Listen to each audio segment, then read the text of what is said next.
안녕하십니까. 이판사판 스포츠 토크 이광용의 열카 3 축구 이야기입니다. 두 분 모셨습니다. 홍한. 예. 어색하군요. 아, 좋은 멘트입니다. H2. H2 괜찮다. H2. 네. 이걸 왜 전 지금 생각했죠? 가나다 순으로 제가 먼저입니다. 네. 네, 좋은 멘트죠. 크게 재미는 없네.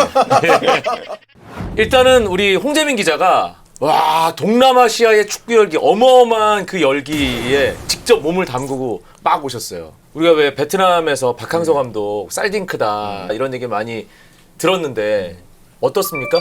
현지에서 느끼기엔. 제가 사실 가기 전에 많이 좀 되게 속으로 칼을 갈고 갔어요. 여기서 우리나라에서만 이렇게 뭐 이렇게 떠 있고 거품이다. 이거 거품일 거다. 현재 갔는데 아니라고만 해봐라. 아니라 죽었어 이제 기자들 다 죽었어. 이러고 갔는데 만나는 사람마다 다 붙잡고 물어봤는데 다 너무너무 사랑한다고 그러더라고요. 그 결승 이제 가는 루트를 잘 잡았잖아요. 예, 필리핀이랑 4강전 두 경기 앞두고 있는 거잖아요. 예, 그렇죠. 베트남이. 예. 예. 아주 잘 된 것 같아요. 또 필리핀을 우리가 아시안컵에서 만날 줄 조별리그 아닙니까? 첫 상대죠. 네, 아. 박항서 감독 팀의 경기를 보면 필리핀의 간접적인 우리가 전력 분석도 어느 정도 될 수 있다는 또 거기 여기서 또 우리 한국 대표팀과 자연스럽게 그렇죠.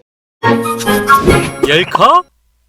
일단 스즈키컵 현장에 몸을 담그고 왔던 우리 홍재민 기자의 생생한 증언이었고요. 파울로 벤투호의 2018년이 마무리됐습니다. 벤투 감독이 이제 8월에 한국 국가대표팀 감독으로 취임을 해서 6경기 무패 3승 3무 대한민국 국가대표팀 감독으로서 6경기 연속 무패라는 첫 기록을 세우고 2018년을 마무리했는데요. 그 데뷔 후 첫 6경기죠. 그러니까 데뷔 후 첫 6경기. 역시 이래서 제가 한준희 의원님과 항상 방송하는 걸 좋아합니다. 이게 중간에 빈 게 있으면 바로바로 이렇게 채워주세요. 11월 원정평가전 두 경기, 호주전, 우즈베키스탄전. 홍재민 기자의 점수는요? 점수 뭐 공격 수비 미들로 나눠가지고 말씀을 드리자면 일단 수비는 60점, 중원도 60점, 공격은 많이 넣었으니까 80점 하고 싶습니다. 일단 수비 60점은 좀 너무한데 이거는 뭔가 호주전 막판에 먹었잖아요. 당연히 이겼어야 되는 경기를 막판에 정말 놓쳤는데 그러지 말자고 아시안컵 가서는 그런 의미에서 60점을 주고 싶고요. 중원도 마찬가지로 점수가 낮은 이유는 이제 호주전 전반전에 시작하자마자 너무 많이 밀리더라고요. 이게 사실 테크닉 뭐 이런 패스 다 좋은데 아시안컵 본선 가면은 위로 올라갈수록 사실 상대가 이란, 호주 이런 데 나오면 정말 피지컬로 들이대면은 그런데 대응을 할 수 있어야 되는데 대응이 좀 안 되는 그런 느낌을 받았고 공격이야 뭐 잘하고 있는 것 같아요. 왜냐하면은 또 특히나 기분 좋았던 게 우즈베키스탄이라는 이 아시아에서는 강팀이잖아요. 근데 그런 팀을 상대로 약팀을 상대로도 한 경기에 4골 넣기 힘든데 강팀을 상대로 4골을 넣었다는 것은 그만큼 자신감도 많이 올라갔다는 뜻이고 각자의 역할 자리에서 잘 돌아가고 있다는 증거이기도 할 것 같습니다. 되게 온화해지셨어요. 뭔가. 아니 근데 여전히 좀 짜요. 점수는 그런데 점수는 그렇게 질러놓고 뭔가 설명할 때는 되게 포근하게 감싸는 느낌? 베트남을 다녀오셔서 그런 것 같아요. 제 생각에. 뭔가 좀 날이 무뎌졌어. 한준희 의원의 점수는요?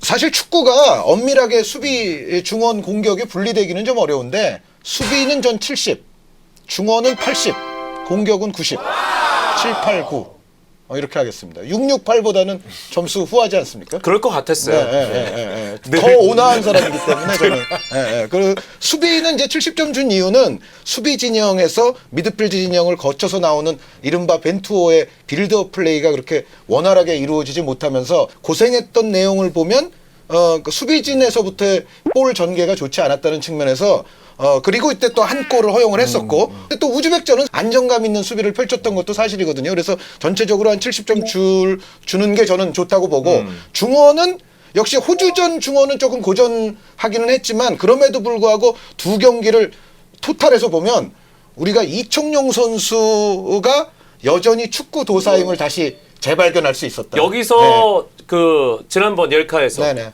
예, 우리 한준희 의원 얘기했던 거 소환 한번 할까요? 이 선수는 이번에 한번 반짝할 거다. 반짝할 사람 저는 이청용 선수가 반짝할 것 같은데요. 벤투호 신예 이청용.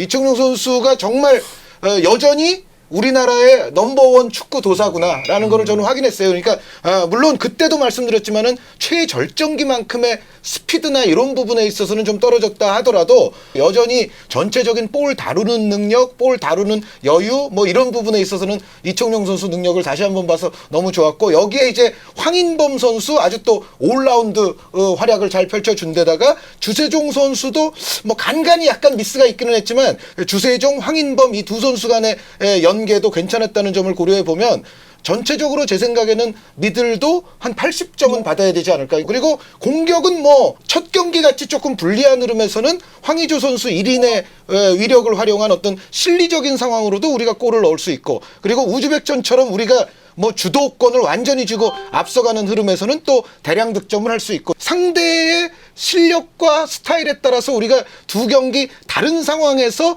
다 골을 터뜨리는 데 성공했거든요. 그래서 이 정도면 공격은 90 줘야 된다는 생각을 하게 됩니다. 알겠습니다. 이번에 주전급 선수들이 많이 없었어요. 네. 베스트 11 기준으로 절반 정도를 지금 안 데리고 호주에 가서 1승 1무. 저는 뭐 나쁘지 않았다는 생각이 드는데, 일단 여기서 하나만, 근데 옐로 카드가 이게 이거잖아요. 네. 1침 한 번. 홍재민, 한준희. 우리 H2가 벤투호에 가하는 대한 1침. 1침. 예. 1침. 1침. 1침. 1침. 저한테 이광영 씨한테 1침. 아니 왜 잘 나가고 있는 팀한테 굳이 트집을 잡으라고 유도하시는 것 자체가 저는 굳이 이런 행위를 할 필요가 있나라는 생각에서 이광영 씨에게 옐로우. 이 옐로 카드 때문에 댓글이 이제 저한테 우리 또 팩폭 아티스트 홍재민 기자는 할 말이 있을 것 같은데. 예, 침을 놓을 때는 놔야죠. 예. 예. 기성용 선수가 있고 없고에 따라서 경기력 편차가 굉장히 심했던 게 우리나라 축구의 최근이었는데, 요번에도 약간 그런 문제가 나타난 것 같아서 대표팀 전체적으로 봐서는 아직도 우리나라는 기성용을 떠나보낼 수 없다는 점이 좀 나오지 않았을까. 그러니까 뭐 기성용 선수가 없어서 나타나는 문제점이 보이는 게 좀 안타까웠고, 기성용 선수 뭐 개인이 판단하겠지만 저는 뭐 소집 횟수를 조절해서라도 사실 최대한 오래 좀 뛰어줬으면 좋겠어요. 네. 은퇴 못 하겠네요. 아니 그러니까 기성용의 공백이 여전히 드러났다는 것이 우리 홍재민 그러니까 이거지. 기자의 한국 일침. 축구 여전히 기성용이 문제다. 예. 많이 유화되셨네요, 이분이. 그 정도 하나 정도 지적한 거면 그러니까 이분도 많이 유화되셨어요. 성룡아 은퇴는 안 된다. 그 정도. 예, 네, 이 정도로. 예. 뭐 은퇴 안 할 거면 옐카나 한번. 그렇죠. 오랜만에 한번. 예, 출연 한번 하면 어떨까 하는 생각이 들고요. 그러면 추가로 하나만 6경기를 보셨잖아요. 네. 코스타리카, 칠레, 그리고 우루과이, 파나마, 호주, 우즈베키스탄. 이 경기 중에 내 생각에 내가 뽑은 베스트 경기 하나. 홍재민 기자부터. 저는 우즈베키스탄죠. 같은 동네 싸움이 지금 다음 달에 시작되는데 되게 기분 좋잖아요. 아. 예, 대승, 쾌승. 아시안컵 앞두고? 예. 역시 기분 좋은 거는 옆집 놈 두들겨 패는 게 가장 기분이 좋고. 저는 내용상으로는 우즈벡전이 가장 우리가 정말 화끈했고 편안했고 그런 거는 맞습니다. 그런데 저는 그럼에도 불구하고 코스타리카전 첫 경기이기 때문에 예. 왜 그러냐면은 정말 어려운 상황에서 어렵사리 벤투 감독 데려와서, 근데 또 일각에서는 또 중국 리그에서 얼마 전 실패한 사람 뭐 되겠어 뭐 이런 또 반신반의하는 시각도 그 당시에 분명히 있었었고요. 그런데 어쨌든 이런 상황에서 첫 경기를 좋게 잘 넘어간 거는 저는 굉장히 크다고 봐요. 그러니까 예를 들어 아시안 게임에서도 황의조 선수가 첫 경기부터 골을 막 터트리면서 시작을 했잖아요. 그 첫 경기가 굉장히 큰 힘이 됐듯이 벤투 감독 역시도 코스타리카전을 잘 넘어간 것이 제가 봤을 때는 굉장히 큰 힘이 되고 있다. 저는 그래서 그런 의미에서는 전 첫 경기 코스타리카전. 예. 저는 호주전이요. 예. 왜냐하면 자기가 중계해서 줬다는 거예요 지금. 제가 그런 사람입니다만 왜 그러냐면 저 사실은 걱정을 정말 많이 했어요. 중계 전에. 호주의 멤버를 볼 때 예디낙을 빼면 월드컵에서 고스란히 주전이었고 아시안컵에서 그대로 주전으로 나올 선수들이거든요. 게다가 홈 경기고. 근데 우리나라는 일단 베스트 11에 한 반 정도가 빠졌기 때문에 진짜 힘든 경기, 그리고 꽤 좀 충격적인 패배도 가능할 거다라고 생각을 하고 들어갔는데 뭐 슈팅 수나 이런 뭐 점유율 같은 걸 떠나서 비교적 잘 버틴 대등한 경기를 했다는 생각이 들어서 호주전. 벤투 감독이 요번에 호주전은 분명히 빌드업이나 이런 차원에서는 썩 마음에 초반에 들진 않았을 거예요. 벤투 감독 역시도. 그런데 그럼에도 불구하고 저는 오히려 벤투 감독이 그 호주전 같은 경험을 한번 한 것도 꽤 괜찮다. 그러니까 우리가 사실 여태까지 6경기 한 중에서 보면 칠레와 호주에게 우리가 주도권이나 점유율 면에서는 가장 고전을 했어요. 아시다시피 칠레는 뭐 전 세계에서 칠레가 뭐 마음 먹고 압박하면은 고전 안 하는 팀이 없을 정도의 팀이고 호주 역시도 월드컵 본선 같은 데 나가서 강팀들을 몰아붙이는 팀이거든요. 그래서 우리가 요런 팀들 상대로는 사실은 그 원하는 만큼의 주도권과 점유율을 가져가지 못했지만 어쨌든 호주를 상대로 경험해 봤다는 거는 저는 굉장히 값어치가 있다고 생각해요. 그러고 보니까 6경기 중에 제일 힘든 2경기를 KBS가 중계했네요. 그렇네요. 예, 그렇습니다. 뭐 그렇다고요. 예. 이제 2019년 1월 5일에 아랍에미리트 연합에서 아시안컵이 치러집니다. 이제 아시안컵 모드로 우리 대표팀이 집중을 하게 될 텐데 저희 또 옐카가 아시안컵이 조금 남긴 했지만 일찌감치 또 피를 한번 묻혀보는 차원에서 H2가 뽑은 아시안컵 베스트 11! 야, 에이, 예. 진짜 이거 하나 또 주고 싶어요. 왜요? 우리가 뭐 베스트 11을 뭐 감내놔라, 판내놔라 할 필요는 저는 전혀 없다고 보는데. 아니 그냥 그 벤투 감독이 알아서 하면 아니 되죠. 그냥 우리가 기대감을 가지고 이런 베스트 11 보면 좋을 것 같아라고 우리 다 각자 표현의 자유가 있는 거 아닙니까? 그렇죠. 벤투 감독이 헌법보다 위에 있습니까? 좋은 멘트. 좋은 멘트. 벤투는 헌법보다 위에 있지 않다. 그럼요. 알겠습니다. 우린 다 표현의 자유가 있는 거예요. 표현의 자유를 너무 제가 억압하려고 잠깐만. 했던 거에 대해서 야, 제가 하나 받겠습니다. 야, 자 베스트 11을 저희가 이제 뭐 저희 나름대로 또 축구계에 오랫동안 몸담으면서 현장을 누볐던 두 분 어떻게 뽑으실지 궁금한데요. 일단은 포지션별로 할게요. 골키퍼부터 갈게요. 골키퍼 조정 골키퍼 하나 둘 셋. 김승규. 조현우 선수가 아니네요. 벤투 감독을 존중하는 의미에서. 그러니까 물론 모르겠어요. 이번에 호주 원정 2경기를 통해서 벤투 감독의 심경에 좀 평가의 변화가 있었을 가능성은 저도 있다고는 보는데, 그리고 저도 조현우 선수를 매우 좋아하는데 그 여태까지의 느낌을 보면은 벤투호가 김승규 선수가 미세하게나마 조금 앞서 있는 것처럼 보이거든요. 벤투 감독이 뭔가 김승규에게 뭔가를 보고 있는 거 아니냐라는 그거를 존중하겠다는 겁니다. 뭐 두 선수 다 좋고 좋은데 김승규 선수가 전체적인 종합 점수가 앞선다고 생각을 해요. 왜냐하면은 조현우 선수는 이런 부분이 있어요. 그러니까 슛 스토핑 능력이 워낙 뛰어나가지고 굉장히 화려한 플레이가 많이 나오거든요. 근데 토탈 점수 뭐 슛 스토핑도 있고 위치 선정도 있고 수비 라인 조절도 있고 가장 벤투호에서 중요하다고 이제 일컬어지고 있는 발 아래 기술을 종합적으로 보면은 지금까지는 김승규 선수가 가장 믿음직하지 않나. 예, 그리고 또 저희 토너먼트 올라갈 거잖아요. 그럼 페널티킥 또 승부차기 갈 수도 있는데 김승규 선수가 또 미친 페널티킥 방어 능력을 보유한 선수이기 때문에. 예. 김승규 선수가 사실 메이저 대회와는 계속 인연이 없었잖아요. 골키퍼 경쟁하는 선수들에게 계속 좀 기회를 내줬는데 이번 아시안컵은 김승규가 확실하게 기회를 잡는 무대가 될 거다라고 두 분이 이제 뭔가 예측을 해주셨고요. 포백 보겠습니다. 포백. 포백은 한 분씩 할게요. 홍재민 기자부터. 오른쪽부터. 보통 왼쪽부터 가지 않나요? 유럽식이에요. 우리는 왼쪽부터 이제 예를 들어 기자분들이 기사를 쓸 때 뭐 박주호나 김진수부터 쓰지 이용부터 쓰진 않거든요. 그런데 영국이나 이런 데 기사를 보세요. 그러면 라이트백부터 씁니다. 그렇죠. 이분은 442 저 오랜 그 경력을 통해서 이 영국식이에요. 아니 축구가 거기서 태어났으니까. 그러니까 제 말이 맞죠? 그러니까 뭐 오른쪽부터 가시죠.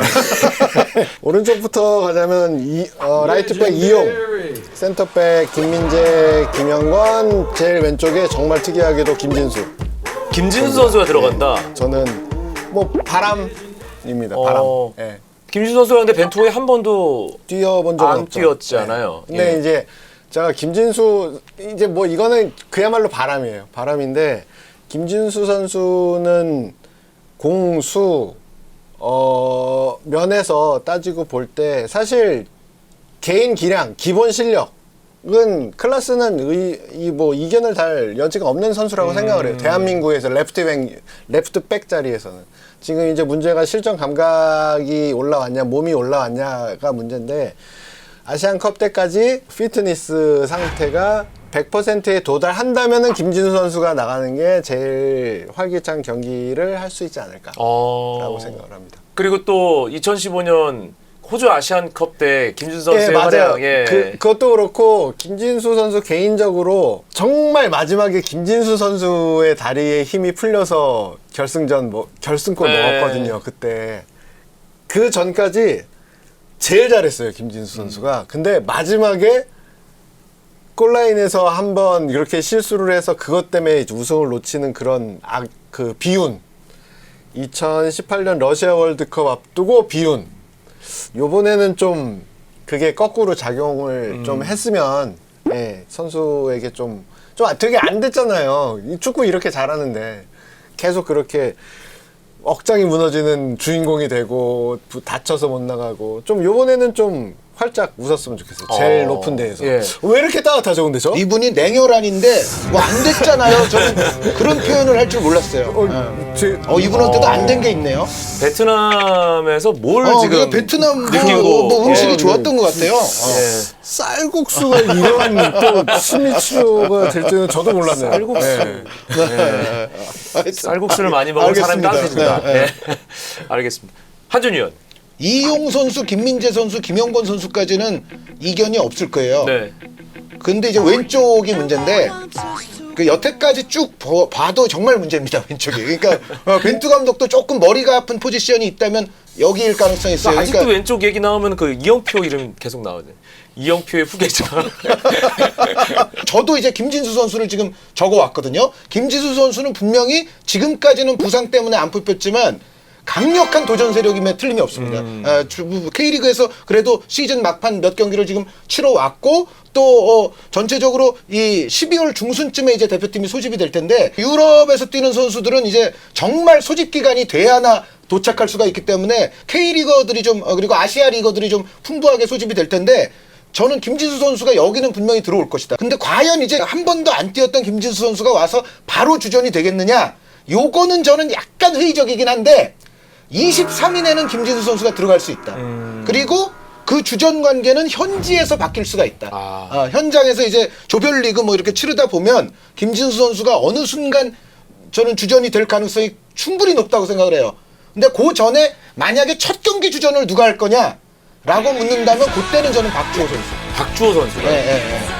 박주호 선수, 김진수 선수 선발이 조금 유력하지 않냐. 왼쪽은 아주 빠르게 뭐 공격에 가담하는 그런 유형이 아니더라도 약간 보수적이고 뭐 어떤 볼 처리나 빌드업에 있어서 실수가 적을 수 있는 유형은 박주호 선수거든요. 그러니까 이용 선수와의 비대칭성을 고려하면 박주호가 비교적 안정적인 선택이 될 수도 있다. 그래서 전형 3백 같은 그런 모양새로 그렇죠. 만들어지는 저는 거니까. 그래서 기본적으로는 박주호 선수가 일단 제가 주전으로는 얘기하겠는데 김진수 선수가 분명히 아랍에미리트 현지에서 판도를 바꿔놓을 수도 있는 선수다. 거기까지는 말씀드리고 싶어요. 야. 되게 재밌는 게 지금 보면은 벤투 시작하고 나서 홍철 박주호였거든요. 근데 지금 김진수라는 카드가 생겨가지고 그러면 김진수가 예를 들어가지고 이렇게 오면은 홍철이 뒤로 들어가고 박주호가 떨어지고 이렇게 돼야 되는데 이게 김진수가 바로 이렇게 될 그런 구도인 거예요. 왜냐면 캐릭터가 홍철 선수랑 좀 겹치니까. 그래서 참 재미있을 것 같아요. 이 부분. 홍철 선수 전화 연결 한번. 상황이 이렇다. 예, 알겠습니다. 이 김진수라는 이름이 갑자기 나와서 아마 보시는 분들도 김진수? 이렇게 생각하실지도 모르겠다라는 느낌을 받았습니다. 4는 일단 얘기를 마무리했고요. 그러면 백포를 보호할 2명의 중앙 미드필더는 과연 누가 될까요? 저는 기성용 그리고 짝이 문제인데 제 취향은 황인범이죠. 약간 약간 수비력이 조금 걱정된다라는 얘기가 나올 수도 있기는 한데 황인범 선수 요즘에 성실하게 뛰는 거 보면은 사실 수비적으로도 상당히 다재다능한 모습을 보여주고 있고 또 요렇게 됐을 때가 이제 기성용 선수가 센터백들 사이로 내려가면서 아마 빌드업 중심점 역할을 하겠죠. 그러면 그 앞에 황인범 선수가 있으면 제가 봤을 때는 요게 빌드업상 가장 좋을 것 같아요. 황인범 선수 요즘 성실하게 뛰어다니면서 수비하는 거 보면 저는 요렇게도 뛸 수 있다고 그리고 황인범 생각해요. 선수가 또 성룡형 옆에서 뛰면 더 열심히 해야 되지 않을까요? 아니 지금도 열심히 해요. 우리 홍재민 기자는요? 저는 기성용, 정우영. 예, 지금 좀 보수적이시죠. 아니 뭐 전했어? 기성용, 정우영 선수가 지금까지는 제일 조금 어차피 두 명 중에서 두 명 다 한꺼번에 공격, 한꺼번에 수비 아니잖아요. 이제 역할 분담이 생기니까 그래서 지금 말씀하신 기성용, 황인범 같은 그런 조합으로 서면 약간 밸런스가 좀 무너질 것 같아요. 왜냐하면은 저희가 조별리그 토너먼트 아시안컵은 저희 경기 가장 많이 하고 오겠다는 게 목표잖아요. 그렇죠. 그런 상황이 현실적으로도 그렇고 그러니까 이제 황인범 선수 같은 경우에는 뭐 예를 들어 가지고 앞쪽에서 좀 쓰고 기성용 선수를 이제 뒤 후반부 가면서 쓸 수도 있고 그러니까 저는 일단 지금 기본적으로는 기성용, 정우영 카드가 가장 안정적일 것 같아요. 네. 알겠습니다. 그러면 원톱 바로 아래 3명의 공격형 미드필더는 누구일지 홍재민 기자 먼저. 오른쪽부터 황희찬, 이재성, 손흥민 예, 이렇게 꾸몄습니다. 남태희의 빈자리는 이재성. 설명은 왜 이청용이 안 들어가느냐 뭐 이런 우리 한준희 의원의 문제 제기가 있을 것 같은데. 이청용보다는 황희찬 선수의 지금 폼이 제일 더 앞선다고 봐요. 예, 앞서고 지금 선수를 1대1 원원원 상황에서 자신 있게 뚫어낼 수 있는 선수 보면은 손흥민, 황희찬 딱 두 명이거든요. 예. 근데 상대 수비가 그렇죠. 예. 양쪽 윙에서 그런 그 저돌적인 움직임이 계속 나와야 되고 그런 능력을 갖고 있는 선수들이고 저 가운데에는 이재성 선수야 뭐 어딜 갖다 놔도 되지만 이제 우리가 아는 이재성이 가장 빛나는 포지션은 역시나 이 자리니까 예. 그렇게 3명을 뽑았습니다. 한준희 의원. 저는 제가 왼쪽부터. 살짝 보니까 예. 저는 왼쪽부터입니다. 예. 손흥민, 이재성, 황희찬 똑같습니다. 왼쪽으로 가나 오른쪽으로 가나 똑같으시네. 네. 그래서 좀 왼쪽으로 바꿔봤어요. 네. 저도 황희찬 선수가 물론 마지막 볼 처리 같은 데서 약간 아이 조금만 더 정교하게 하지 뭐 그런 말을 듣기는 하지만 황희찬 선수의 저돌적인 돌파는 우리가 갖고 있는 매우 중요한 무기라고 생각을 해서 일단 중요한 경기, 중요한 승부에서는 황희찬 선수 빼놓기 좀 어렵다는 생각을 하게 되고요. 그리고 가운데 자리 이재성, 이청용 선수는 정말 제가 두 이씨를 두고는 엄청나게 고민했는데 어느 위치든 이청용 선수는 제가 봤을 땐 조커를 들어갈 수 있어요. 네. 제 생각에는 선발은 그래도 이재성 선수 쪽이 조금 더 유리한 면이 없지 않아 있겠다. 왜냐하면 특히 이제 강팀과의 대결을 할 때 이재성 선수가 있어야 아까 저는 기성용, 황인범이라고 얘기했잖아요. 이게 수비적으로 약간 불안할 수도 있거든요. 그런데 이재성의 활동량이 기성용, 황인범과 잘 어우러질 때 우리가 수비가 조금 더 튼튼해질 수 있기 때문에 기본적으로 강팀과의 경기에서는 이재성 선수가 나가는 것이 활동량적인 측면에서는 조금 낫지 않냐. 네. 손흥민, 이재성, 황희찬이 강팀과의 빡빡한 승부 선발로는 조금 더 저는 나을 것 같다. 근데 이제 원톱이 남았는데요. 뭐 해야 됩니까 이걸? 안 해도 되죠. 예. 자. 안 해도 돼요. 자 하나 둘 셋. 황희조 파이팅! 예, 황희조 파이팅. 예. 제가 그 아시안 게임 이제 끝나고 그 김학범호가 귀국했잖아요. 그 귀국한 날 그 다음 날 아침에 김학범 감독이 전화를 하셨어요 저한테. 딱 받자마자 거봐 황희조 되잖아. 하여튼 아시안컵이 이제 얼마 남지 않았습니다. 12월이 지나고 1월에 바로 시작을 하잖아요.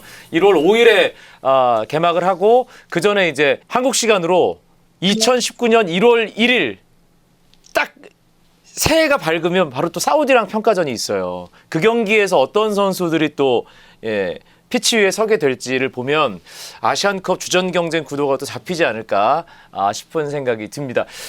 축구 이야기 이 벤투호의 2018년 마무리하면서 6경기 돌아보고 아시안컵 베스트 11까지 저희가 꼽아봤습니다. 한 줄 요약으로 마무리하겠습니다. 닥치고 우승. 뭐 한마디 더 붙이자면은 제발 컴패드컵 좀 가봅시다 우리. 제발 좀. 예. 컴패드컵 진짜 출전하는 거. 2001년에 프랑스에게 5대0으로 졌던 게 또 갑자기 생각나. 유일한 저희 컴패드컵 기억인데. 예. 한준이 형. 이거 제 건데 사실은. 그러니까 다 조금 다르게 할게요. 컨페더레이션스 컵으로 가봅시다. 컨페더레이션스 컵. 컨페더레이션스 컵으로 가봅시다. 예. 기사나 이럴 때 작성하실 때 그 S를 컨페더레이션 뭐 컵 뭐 이렇게 하시는 분이 있는데 컨페더레이션스 컵입니다. 예. 예. 미국파, 영국파. 그거 어떻게 알았어요? 저 미국 갔다 온 적 있는 거. 검색하면 다 나오던데. 아 그래요? 예. 요즘 정말 무서운 세상이네요. 네. 뭔 소리야? 예, 알겠습니다. 열카 축구 이야기 11월의 마지막 또 12월을 준비하는 열카 축구 이야기 여기서 마무리하겠고요. 홍재민 기자는 또 베트남의 축구 열기를 느끼러 또 가요? 쌀국수 다시 갑니다. 베트남에 쌀국수를 놓고 오셨다 그래서 이번에는 뭐 오. 더 따뜻해져서 오겠습니다. 필리핀 전력 분석 확실하게 해오시고요. 그거 진짜 그거 맡겨주십시오. 해 오셔서 맡겨주십시오. 저한테 좀 주세요. 네. 제가 2만 원 정도는 이쪽 줄 쌀국수 2그릇 나오네요. 2만 원어치 드리겠습니다. 2만 원. 예, 오늘 열칸 여기까지입니다. 여러분 고맙습니다. 선물은 포포투 6개월 정기 구독권 3분. 예. 아시죠? 예. 다음에 만나요. 인사한 다음에 얘기하는 거예요? 그게? 갑자기 생각났어요. 그런 거예요? 갑자기 생각났어요. 그렇죠. 이렇게 자유롭게 해야죠, 방송을. 그럼요. 우리 방송은. 헌법적 가치를 이제 숭상하면서. 네.